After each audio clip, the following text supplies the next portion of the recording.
Officer Sarah Mitchell had spent 12 years with the Riverside Police Department, and 10 of those years had been alongside her partner, a German shepherd named Rex. They weren't just partners in the technical sense. They were family. Rex had been there through Sarah's divorce, through the long nights when the job felt too heavy, through every dangerous call and quiet patrol. He knew her heartbeat better than anyone else in the world. Sarah was 42 years old, with graying hair she kept pulled back in a practical ponytail and eyes that had seen more than most people could imagine. She'd grown up in Riverside, a small town in central Pennsylvania where everyone knew everyone, and she'd joined the police force right out of high school. Back then, the older officers had laughed at her. A woman in law enforcement, a small-framed girl who barely cleared 5'4". They'd given her every reason to quit. "You'll never make it through training," Sergeant Doug Harrison had told her on her first day. He was a thick-necked man with a permanent sneer who seemed to take personal offense at Sarah's presence. "This isn't a job for little girls playing dress-up." But Sarah had made it through training. She'd made it through the academy at the top of her class. She'd made it through 15 years of proving herself over and over again, while men who were lazier and less competent got promoted around her. She'd made it through the whispers, the deliberate exclusion from the boys' club, the assignments nobody else wanted. And then she'd become a K-9 officer, and everything had changed. Rex had changed everything. The day they'd been paired together, Rex was 3 years old, already trained in narcotics detection and suspect apprehension. He'd gone through 2 handlers before Sarah, both men who couldn't connect with him. Rex was smart, maybe too smart, and he didn't respect someone just because they wore a badge. You had to earn it with him. Sarah had earned it in the first week. She'd spent hours learning his signals, understanding what he needed, treating him not as a tool but as a thinking, feeling being with his own personality. Rex had responded to that. Within a month, they were inseparable. Within 3 months, they had more successful arrests than any other K-9 unit in the county. That had made some people angry. Doug Harrison, who'd been promoted to lieutenant by then, was one of them. "Must be nice having a dog do all your work for you," he'd said one morning in the break room, loud enough for everyone to hear. "Real police work takes real courage, not hiding behind an animal." Sarah had learned not to respond to comments like that. She'd learned that responding only gave them power. Instead, she'd simply poured her coffee and walked out, Rex trotting faithfully beside her. The dog had looked back at Harrison once, with an expression that could only be described as disdainful. Sarah had smiled at that. But the truth was, the job had worn on her. 15 years of being underestimated, of watching less qualified men advance while she stayed at the same rank, of dealing with Harrison's constant undermining, had taken a toll. She'd thought about quitting more times than she could count. The only thing that kept her going was Rex, and the knowledge that the people of Riverside deserved better than corrupt officers who cared more about power than protection. Then came the headaches. They started 6 months ago, small at first. Sarah had blamed them on stress, on long hours, on not drinking enough water, but they got worse. Sharp, stabbing pains that made her vision blur, dizziness that came out of nowhere. One day on patrol, she'd nearly passed out, and only Rex's insistent barking had brought her back to awareness. She'd finally gone to the doctor, expecting to hear about migraines or high blood pressure. Instead, she'd heard words that changed everything. Glioblastoma, stage 4, inoperable. A brain tumor that had probably been growing for years. 6 months to live, maybe less. There was treatment available, radiation and chemotherapy that might buy her a few more weeks, but the quality of life would be poor, and the outcome was certain. Sarah had sat in her truck in the hospital parking lot for 2 hours after that appointment, Rex's head in her lap, and tried to process the information. She was dying. After everything she'd survived, everything she'd fought through, her own body was betraying her. She decided not to tell anyone at the department right away. She had sick time saved up, vacation days she'd never taken. She could work for a few more months, tie up loose ends, make sure Rex would be taken care of. That was all that mattered now, making sure Rex would be okay. But bodies don't cooperate with plans. 3 weeks ago, Sarah had collapsed during roll call. One moment she was standing, listening to the day's assignments, and the next she was on the floor, Rex barking frantically, her fellow officers scrambling to call an ambulance.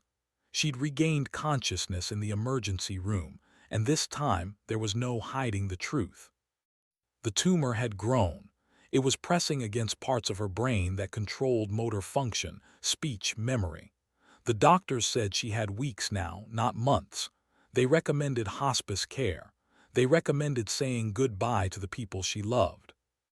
Sarah had chosen to go home. Her small house on Maple Street, the one she'd bought with her divorce settlement, the one with the fenced yard where Rex could run. If she was going to die, she wanted to die there in her own bed with her partner beside her. The department had been surprisingly kind about it. Most of the officers, anyway. They'd set up a rotation to check on her, bringing meals, making sure she had what she needed. Even Chief Brennan, who'd never been particularly warm to her, had visited and told her she'd been one of the best officers he'd ever worked with. It had meant something, hearing that after so many years of feeling invisible. But Lieutenant Harrison hadn't visited. He'd sent a card, a generic thinking of you message with a printed signature, and he'd started making noise about Rex. Department property, he'd said in a meeting Sarah heard about later. Valuable animal, expensive training. We need to reassign him as soon as Mitchell is, as soon as she's unable to continue her duties. The other officers had pushed back. Rex was bonded to Sarah. Moving him while she was dying seemed cruel, unnecessary. But Harrison had rank, and he had the chief's ear, and he'd always resented Sarah's success with the K-9 unit. This was his chance to prove she'd been nothing special, that any officer could work with Rex just as well. Sarah had heard about all this from Officer Jenny Torres, a young woman who joined the force 3 years ago and who looked up to Sarah like a mentor. Jenny had been furious on Sarah's behalf, but Sarah had been too tired to fight it. What did it matter? She'd be gone soon anyway. As long as Rex went to someone who would treat him well, that was all she could ask for. But Rex didn't understand any of that. All Rex knew was that his human was sick, getting sicker, and he couldn't fix it. He'd always been able to protect her before. From suspects who fought back, from dangerous situations, from anything that threatened her safety. This was different. This was an enemy he couldn't bite, couldn't chase away, couldn't defeat with loyalty and sharp teeth. The dog had stopped eating properly. He stayed by Sarah's bedside constantly, leaving only when forced outside to relieve himself, and even then returning immediately. When Sarah's pain got bad and she cried out, Rex would whine and lick her hand, as if trying to take the hurt away. At night, he slept pressed against her side, his breathing synchronized with hers. The hospice nurse who visited daily said she'd never seen anything like it. "He knows," she told Sarah one afternoon, adjusting the IV that delivered Sarah's pain medication. "Animals know when the end is near.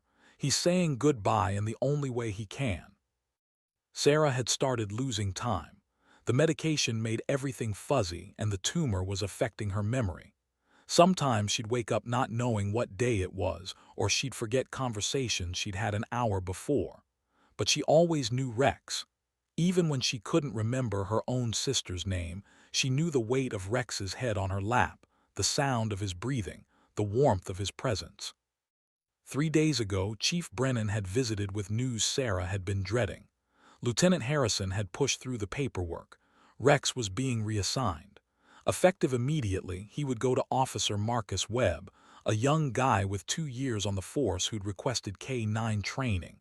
It was all official, all decided. They'd come to pick up Rex tomorrow. Sarah had tried to argue, but the words wouldn't come out right. The tumor was affecting her speech now, making sentences jumble in her head. She'd started to cry instead, which she hated, which felt like weakness, but she couldn't help it. Rex was all she had left. These last few days together were supposed to be hers. Chief Brennan had looked uncomfortable, guilty even. I'm sorry, Sarah, I really am. Harrison made a compelling case. Department resources, duty assignments. My hands are tied. But they weren't tied. They were just unwilling to stand up to Harrison, to go to bat for a dying woman who couldn't fight for herself anymore. Sarah understood that. She'd seen it her whole career. When it came down to it, the institution protected itself and its power structure. She'd been naive to expect anything different. Jenny Torres had been there that day, and after the chief left, she'd squeezed Sarah's hand tightly. "This isn't right," she'd said, her voice shaking with anger. "After everything you've given to this department, they can't even let you have these last days with your partner." Sarah had managed to whisper, "It's okay, just make sure they're good to him. Make sure whoever gets him understands him." But it wasn't okay. It was cruel. And that night, alone in her bed with Rex curled against her side, Sarah had made a decision. If tomorrow was going to be their last day together, she was going to make sure Rex understood what he meant to her. She was going to tell him goodbye properly, even if it broke her heart. She ran her fingers through his fur, feeling the solid warmth of him, memorizing it. "Good boy," she whispered, the words clearer than they'd been in days. "You've been such a good boy. The best partner anyone could ask for." Rex's tail thumped once against the blanket. In the darkness, his eyes caught the light from the street lamp outside, reflecting gold and loyal and utterly devoted. Tomorrow they would take him away. Tomorrow Sarah would be alone for whatever time she had left. But tonight they were still partners. Tonight they were still together. The morning they came for Rex started like any other morning in those final days. Sarah woke to the sound of birds outside her window and the weight of Rex's head on her chest. He'd climbed all the way up onto the bed during the night, something he'd never done before he got sick. He'd always been perfectly trained, sleeping in his own bed on the floor. But rules didn't seem to matter anymore, not when his human was fatting away. The hospice nurse, a kind woman named Maria who'd been coming twice a day, arrived at 8. She helped Sarah sit up, checked her vitals, adjusted her medication. Maria didn't say anything about Rex on the bed, just worked around him carefully, giving him gentle pats. She knew what today was. Everyone knew.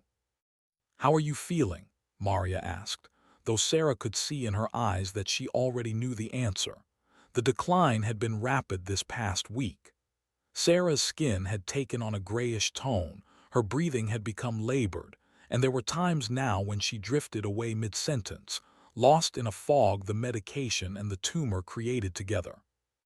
"Okay," Sarah managed, though even that single word took effort. Her tongue felt thick in her mouth, uncooperative. The brain tumor was shutting things down piece by piece. Soon there wouldn't be much left. Maria gave her a dose of morphine stronger than usual. "For the pain," she said gently, "and to help you stay comfortable for today." They both knew what she meant, for when they took Rex away, for when Sarah's heart broke completely.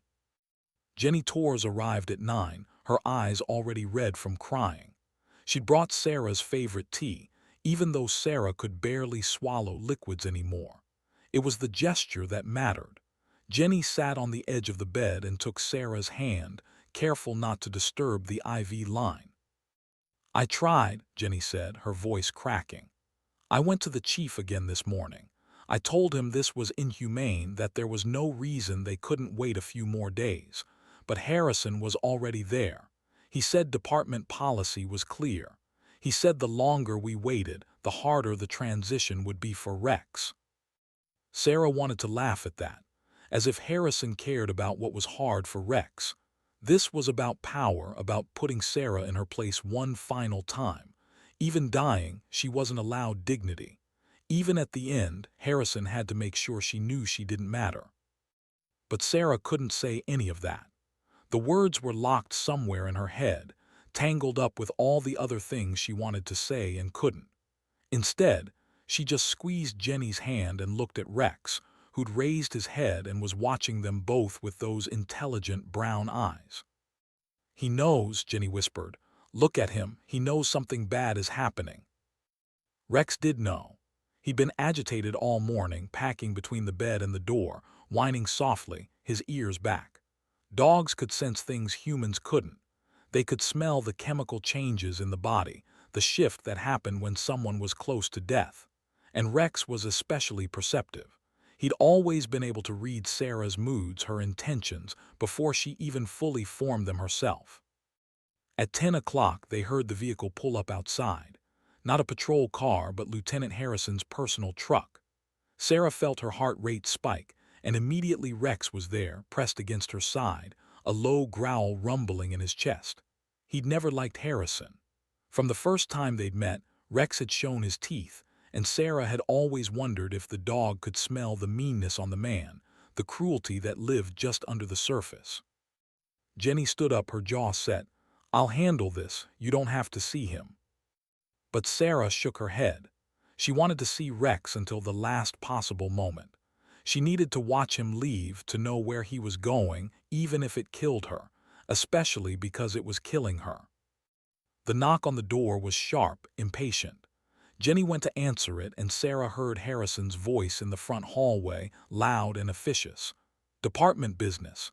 Here to retrieve the K-9 unit." Retrieve. Like Rex was a piece of equipment. Like he wasn't a living being who devoted his entire life to service, to Sarah, to keeping people safe.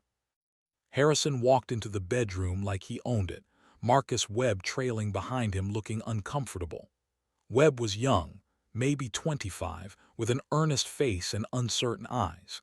He'd been decent to Sarah in the past, never one of the guys who made jokes about women officers. But he also didn't have the backbone to stand up to Harrison, and that made him complicit in this cruelty. "Mitchell," Harrison said, not bothering with pleasantries. "We're here for the dog. I've got the transfer papers signed by the chief. Everything's legal and proper." Rex's growl deepened. The dog was standing now, positioned between Sarah and Harrison, his body tense and ready. He wouldn't attack without Sarah's command, but the threat was clear. "Touch my human and you'll regret it." Harrison's face flushed red. "You need to call off your dog, Mitchell, or we'll have animal control do it." Sarah tried to speak, but only a whisper came out. Jenny leaned in close to hear her, then straightened up and faced Harrison with fire in her eyes. "She wants a few minutes to say goodbye. That's not too much to ask." "We don't have time for emotional theatrics," Harrison snapped. "The dog needs to be integrated into his new assignment. Every day we delay makes it harder." "It's 5 minutes," Jenny shot back. 5 minutes for a woman who gave 15 years to this department, who solved more cases than you ever did, who's dying in her bed and just wants to say goodbye to her partner. If you can't give her that, then you're not just a bad cop, you're a bad human being. For a moment, Sarah thought Harrison might explode. His face went from red to purple, and his hands clenched into fists. But there were witnesses here. Jenny, Maria the nurse, Marcus Webb. He couldn't let his mask slip completely, not in front of people who'd report back to the rest of the department. "Fine," he bit out. 5 minutes. Webb, wait outside. I'll bring the dog out." "No," Jenny said firmly. "Marcus can wait outside. You can wait outside. Sarah deserves privacy for this." The standoff lasted 10 seconds that felt like an hour. Then Harrison turned on his heel and stalked out, gesturing for Webb to follow. Jenny closed the door behind them and turned back to Sarah with tears streaming down her face. "I'm so sorry," she said. "I'm so sorry this is happening." Sarah reached out her hand and Jenny took it. With her other hand, Sarah gestured for Rex to come closer. The dog jumped back onto the bed, careful not to jostle her, and pressed his face against her neck. She could feel his heart beating, fast and frightened. "Good boy," Sarah whispered, the words coming clearer now, powered by pure will. "You've been such a good boy. The best friend I ever had." Rex whined, a high, keening sound that broke something in Sarah's chest. He knew. He understood this was goodbye. "You have to go now," Sarah continued, each word an effort. "You have to go with them, but I need you to know that you saved me, every day. You made me better, made me brave, made me believe I mattered." The tears were coming now, hot and unstoppable, running down into her hair, into Rex's fur. The dog was licking her face, trying to comfort her like he always did, trying to fix what couldn't be fixed. "I love you," Sarah said. "I'll always love you, and when I'm gone. When I'm gone, you be good for them, you keep people safe. You do the job, that's what we do, right? We serve, we protect. Even when it's hard, even when it hurts." Rex pressed harder against her, and Sarah wrapped her arms around him, feeling the solid warmth of him, the realness of him. This was her family. This was the being who'd loved her unconditionally, who'd never judged her or underestimated her or made her feel small. This was everything good in her life concentrated into 80 pounds of fur and loyalty and heart. The 5 minutes passed too quickly. The knock came again, harder this time. Harrison's voice filtered through. "Time's up, Mitchell." Jenny opened the door, and Harrison strode in with a leash in his hand. Rex saw it, and the growl started again, deeper this time. He'd worn a leash for training, for official duties, but he'd never needed one with Sarah. They'd worked together seamlessly, without force or coercion. "Easy, boy," Marcus Webb said softly, coming in behind Harrison. At least he had the decency to look ashamed. "Come on, Rex, let's go." But Rex didn't move. He stayed pressed against Sarah, his body rigid, his eyes locked on Harrison. "I said let's go," Harrison snapped, reaching for Rex's collar. Everything happened fast then. Rex's teeth flashed, snapping at Harrison's hand. He didn't make contact, didn't bite, but the warning was clear. Harrison jumped back, his face contorting with rage. "That dog just tried to attack me," he shouted. "That's aggression. That's a safety issue. Webb, get animal control on the phone. This animal needs to be put down." The words hit Sarah like a physical blow. No, they couldn't. Rex hadn't attacked anyone. He just defended his human, done what he was trained to do. She tried to sit up, tried to protest, but her body wouldn't cooperate. The room spun, and she felt herself falling back against the pillows, gasping for air. "You can't," Jenny was saying, her voice high and desperate. "He didn't attack. He just snapped. Any dog would protect their person. You can't kill him for that." "I can and I will," Harrison said coldly. "This is exactly why female officers shouldn't be in K-9 units. They get emotionally attached and ruin good animals. This dog is compromised. He's dangerous." "He's not dangerous," Marcus Webb said quietly, surprising everyone. "Sir, with respect, the dog was just scared.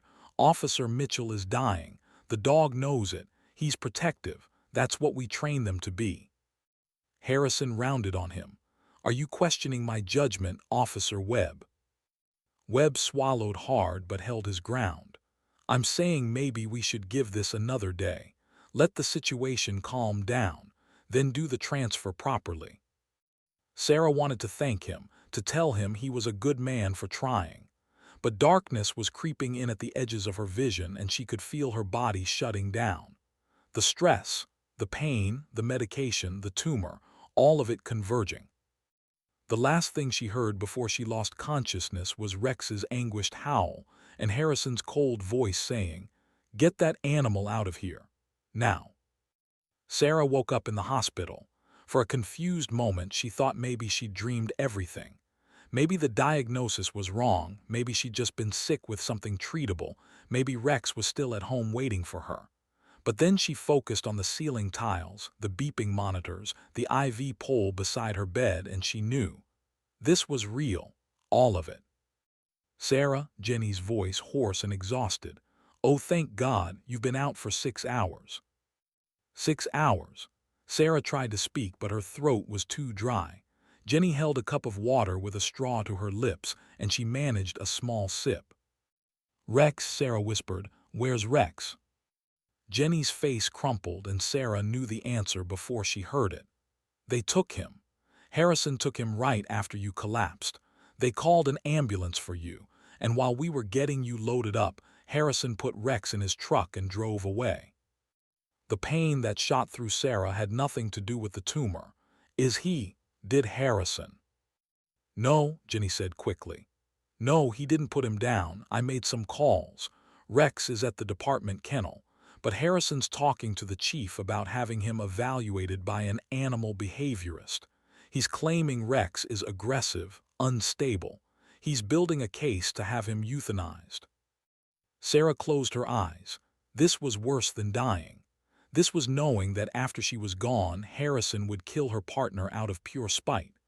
Rex had never been aggressive in his life, not without cause, not without commands. He defended her because he was loyal, because he was trained to protect, because he loved her. I won't let it happen, Jenny said fiercely. I've been calling everyone I can think of. Local news, animal rights groups, the K9 Officer Association. This is wrong and people need to know about it. But Sarah knew how these things worked. By the time the media got involved, by the time any advocacy groups could mobilize, she'd probably be dead and Rex would be gone. Harrison had rank and authority on his side. He could push this through quickly if he wanted to. The doctor came in then, a young woman Sarah didn't recognize. She checked Sarah's vitals with gentle efficiency and gave Jenny a meaningful look. Sarah understood. She was shutting down. Her body was giving up. The collapse at home had been the beginning of the end. How long? Sarah asked directly. The doctor hesitated, then seemed to decide Sarah deserved honesty. Days, maybe a week. The tumor is causing increased swelling in your brain. We can manage your pain, keep you comfortable, but beyond that. Sarah nodded. She'd known this was coming. She'd accepted her own death weeks ago, but she couldn't accept Rex dying because of her. He was only 6 years old. He had years of service left in him, years of life. He deserved better than this.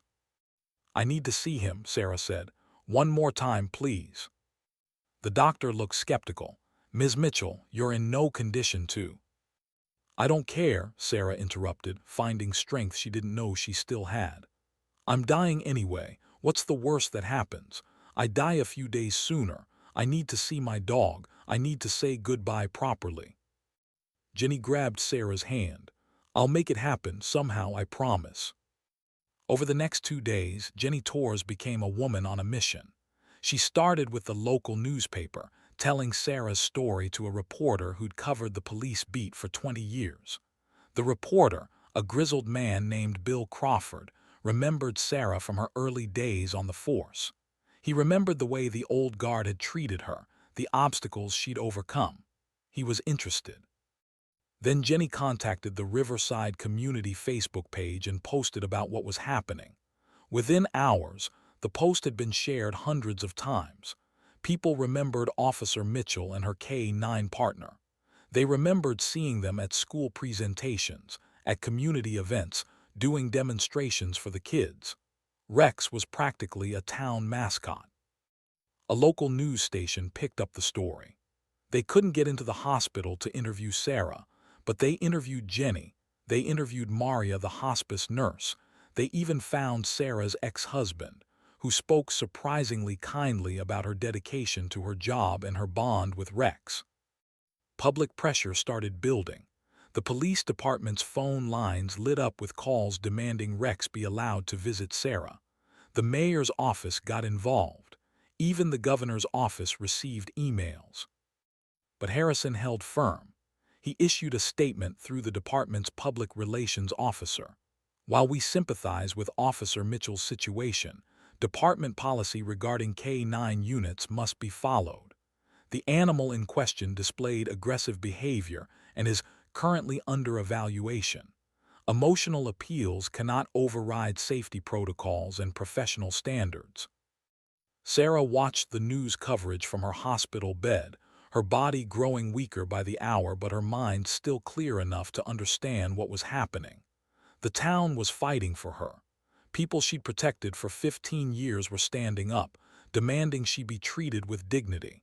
It meant something, even if it didn't change the outcome. On the 3rd day in the hospital, something unexpected happened. Marcus Webb showed up at Sarah's room. He looked nervous, glancing over his shoulder like he was worried about being followed. "Officer Mitchell," he said formally, then seemed to catch himself. "Sarah, I need to talk to you." Jenny, who'd barely left Sarah's side, looked at him suspiciously. "If you're here from Harrison."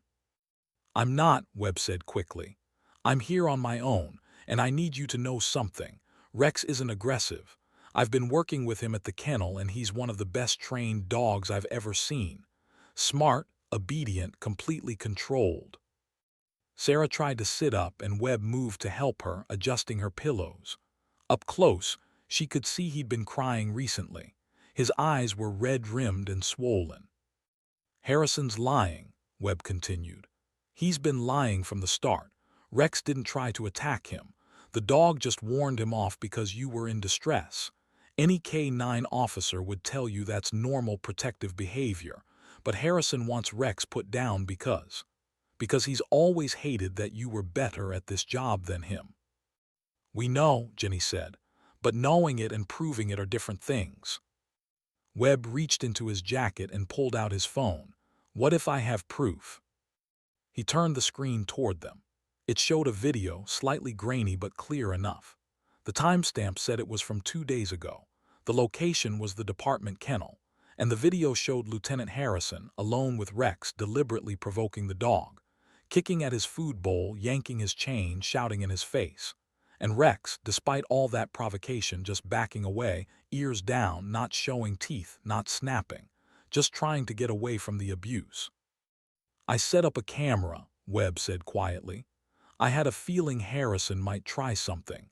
He doesn't know I have this, but it shows he's been trying to make Rex aggressive, trying to create evidence to support his claim."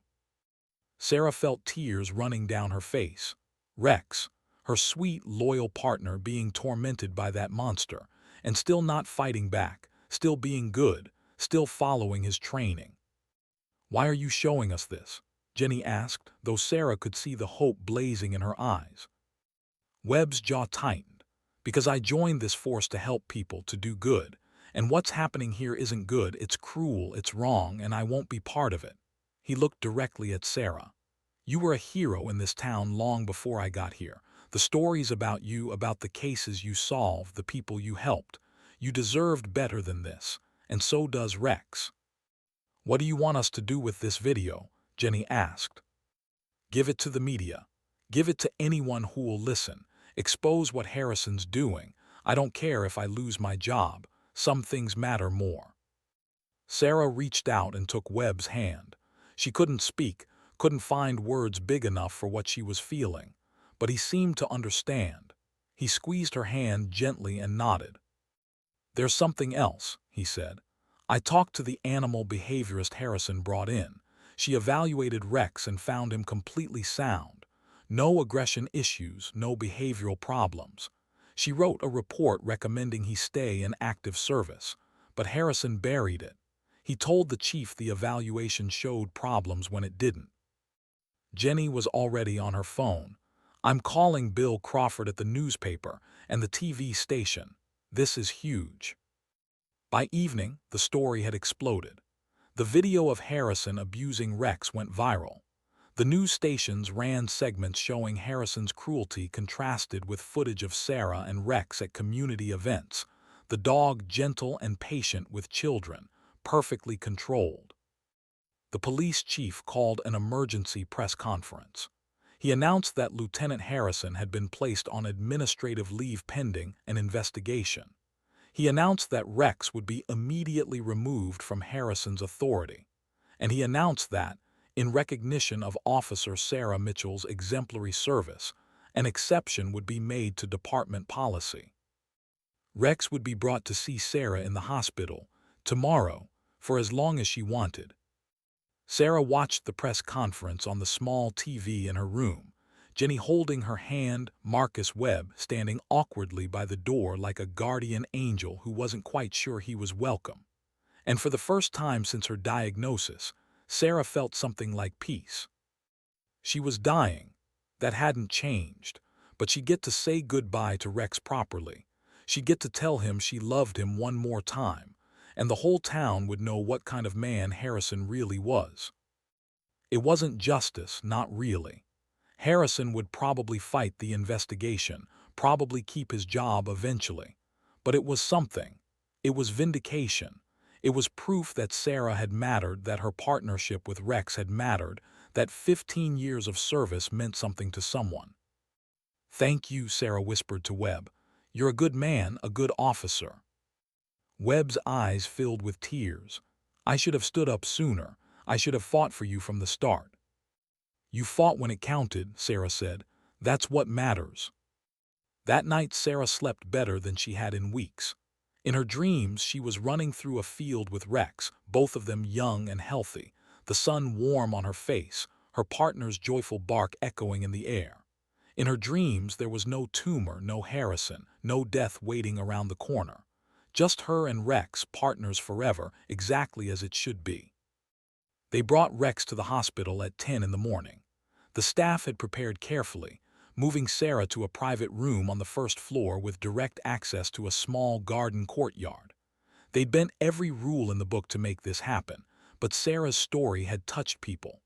The nurses, the doctors, even the hospital administrators wanted to do this one kind thing for a woman who'd spent her life serving others. Sarah was awake and waiting, propped up on pillows, dressed in her own clothes instead of a hospital gown. Jenny had brought her uniform shirt, the one with her badge and commendations, and helped her put it on. If this was going to be the last time Rex saw her, Sarah wanted to look like the officer he remembered, not the dying woman she'd become. Chief Brennan came in first, looking older than Sarah remembered. The scandal with Harrison had taken a toll on the whole department. 3 other officers had come forward with complaints about Harrison's behavior, stories of bullying and intimidation that went back years. The investigation was expanding. There would be consequences, real ones. "Sarah," the chief said quietly, "I owe you an apology. A lot of apologies, actually. I should have dealt with Harrison years ago. I should have listened when people told me what he was like. And I should never have let him take Rex from you." Sarah nodded, accepting the apology without words. She was too tired for speeches, and besides, the chief's guilt wasn't her problem to solve. She'd made peace with her own regrets. He'd have to make peace with his. Then she heard it. The scrabble of claws on linoleum, a familiar whine, and suddenly Rex was there, pulling against the leash Marcus Webb held, his whole body straining toward Sarah. "Let him go," Sarah said, and her voice came out stronger than it had in days. Webb unclipped the leash, and Rex bounded across the room, launching himself onto the bed with none of his usual care and precision. He was all over her, licking her face, whining, his tail wagging so hard his whole body shook. The impact hurt, jostled her failing body, but Sarah didn't care. She wrapped her arms around him and buried her face in his fur, breathing in the familiar scent of him, feeling the solid reality of him. "Hey boy," she whispered. "Hey my good boy, I missed you so much." Rex's whining intensified, and he pressed against her like he was trying to merge their bodies, like if he just got close enough he could keep her here, keep her alive through sheer force of will and love. The medical staff had warned that this visit needed to be brief. Sarah's body was failing rapidly now, and the excitement could be dangerous. But looking at her face, seeing the light that had returned to her eyes, the nurse on duty made a decision. "Take your time," she said softly. "We'll be right outside if you need us." One by one, the others filed out. Chief Brennan, Marcus Webb, even Jenny, though she squeezed Sarah's hand first and whispered, "I'll be right outside." The door closed, leaving Sarah alone with her partner. For a long time, they just stayed like that. Rex pressed against her, Sarah's fingers combing through his fur, both of them breathing together. This was what she'd needed. Not goodbyes, not speeches. Just this moment of connection, of being together one last time. "I need to tell you something," Sarah said eventually. "I need you to understand. You're going to have a new partner. Marcus is a good man. He'll treat you right. And I need you to work with him the way you worked with me." Rex whined and licked her hand. "I know it's hard," Sarah continued. "I know you don't understand why this is happening, but you have to keep doing the job, Rex. You have to keep protecting people. That's what we do. That's who we are." The dog's brown eyes were locked on her face, and Sarah would swear until her dying day that he understood every word. They'd always had that connection, that ability to communicate beyond language. It was what made them such a good team. "You made my life better," Sarah said, and the tears were flowing freely now. "You made me brave when I wanted to quit. You made me laugh when everything felt too heavy. You loved me when I felt unlovable. And I want you to know that if I could choose any partner in the world, any person or any dog, I'd still choose you. Every time, without hesitation." Rex pressed his nose against her neck and made a sound that was almost like a sob. Dogs couldn't cry, not like humans, but Sarah felt the emotion rolling off him in waves. Grief and love and confusion all mixed together. They stayed like that for 2 hours. The nurse checked in once, saw Sarah sleeping peacefully with Rex curled against her side, and quietly closed the door again. Let them have this time. Let them have this peace. When Sarah woke, the sun was setting, painting the room in shades of orange and gold. Rex was still there, still pressed against her, but he'd lifted his head and was watching her with those intelligent eyes. "It's time, isn't it?" Sarah whispered. As if in answer, she felt a strange sensation in her chest. Not pain exactly, more like a release, a letting go. Her body knew what her mind had been fighting. This was it. These were her last moments. Sarah's hand found Rex's collar, her fingers closing around it. "I love you," she said clearly. "I love you so much, and I'll be waiting for you on the other side. We'll run together again, I promise." Rex licked her face one more time, gentle and careful, like he knew she was fragile. Then he laid his head on her chest, right over her heart, and stayed there. Sarah closed her eyes. She could feel her heartbeat slowing, could feel the world getting farther away. But she wasn't scared. She was with her partner. She was with the being who'd loved her most in this world. There was no better way to go. The nurse found them an hour later. Sarah had passed peacefully, her hand still resting on Rex's collar. The dog hadn't moved, hadn't made a sound. He was still lying with his head over her heart, guarding her even in death. They had to call Marcus Webb to coax Rex away from the bed. Even then, the dog kept looking back, whining softly, like he couldn't quite believe she wouldn't get up and follow him. The funeral was held a week later, and it seemed like the whole town turned out. The church was packed with people whose lives Sarah had touched, cases she'd solved, children she'd taught about safety, colleagues who'd respected her even if they hadn't always shown it. Rex led the procession, walking ahead of the casket in full K-9 dress uniform. Marcus Webb handled his leash, but the dog knew what to do.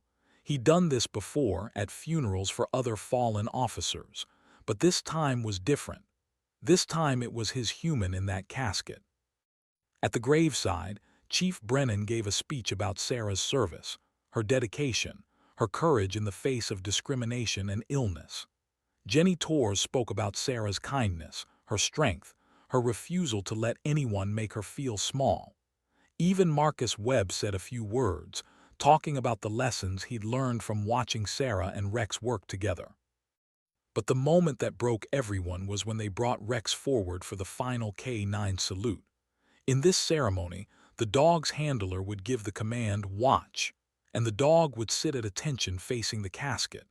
Then the handler would say, "Rest," and the dog would lie down, symbolizing the end of watch for their partner. Marcus Webb stood at attention, Rex sitting perfectly beside him. "Rex, watch," Webb commanded, his voice breaking. Rex sat up straighter, his eyes fixed on the flag-draped casket. "Rex," Webb said, tears streaming down his face. "Rest." For a long moment, Rex didn't move.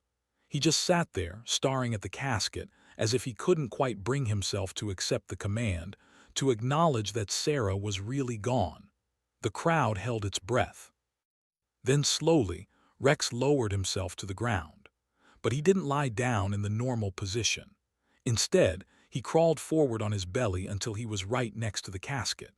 And there, He laid his head on his paws and let out a long, mournful howl that echoed across the cemetery and straight into everyone's hearts. People were openly weeping now. Even the stoic old cops who'd worked with Sarah for years couldn't hold back their tears. This wasn't just grief. It was love. Pure, unconditional, faithful love. After the service, as people filed past to pay their respects, many of them stopped to pet Rex, to thank him for his service, to tell him he was a good boy. The dog accepted their affection with quiet dignity, but his eyes kept returning to the casket, watching over Sarah one last time. The final twist came 3 weeks later. An investigation into Lieutenant Harrison's conduct had uncovered not just the abuse of Rex, but evidence of misconduct going back years. Planted evidence, falsified reports, intimidation of witnesses. Cases that had seemed solved were now being reopened. Convictions were being questioned.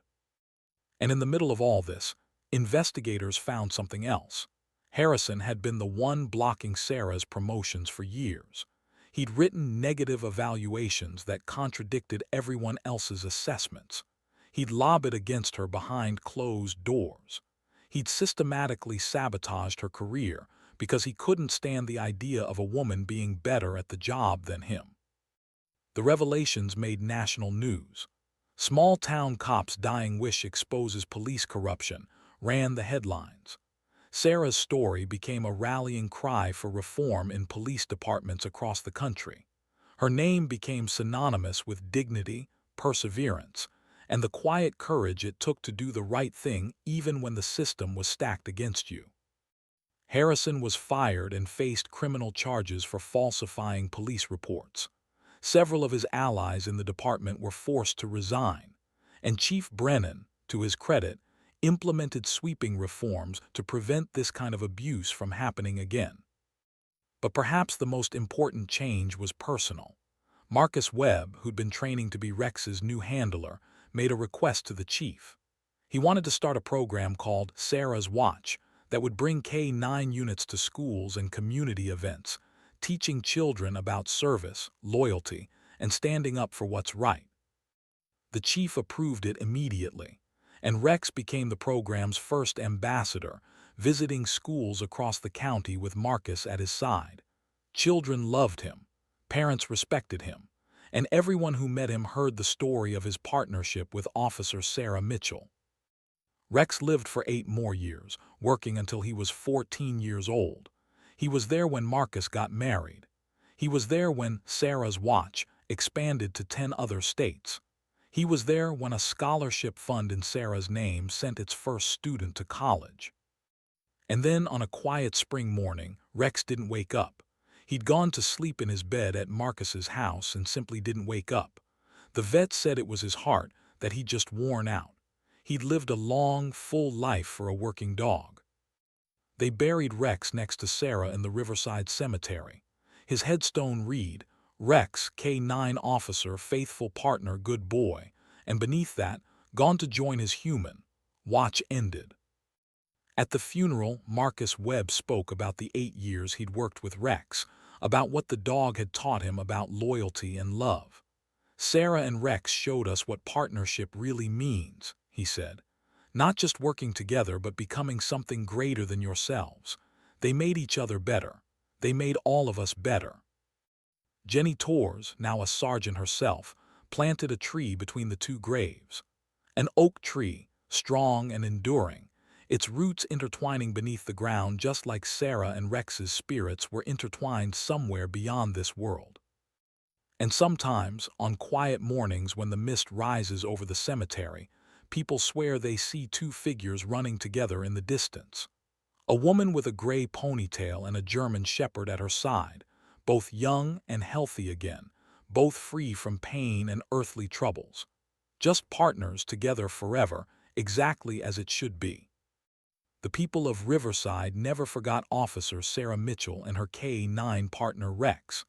Their story was told to children, passed down through generations. A reminder that true courage isn't about never being afraid or never being knocked down. It's about getting up anyway. It's about doing the right thing even when it's hard. It's about loving fiercely and serving faithfully, even when the world doesn't always appreciate it. Sarah had spent her life being underestimated, dismissed, blocked from advancement by men who couldn't see past their own prejudices. But in the end, she won. Not through revenge or bitterness, but through simple, steadfast goodness. Through the bond she built with her partner. Through the lives she touched and the people she protected. She died too young, robbed of the years she deserved. But she died knowing she mattered. She died with her partner at her side. And she left behind a legacy that changed her town, her department, and countless lives. Sometimes that's all any of us can hope for, to be remembered, to have mattered, to have loved and been loved in return.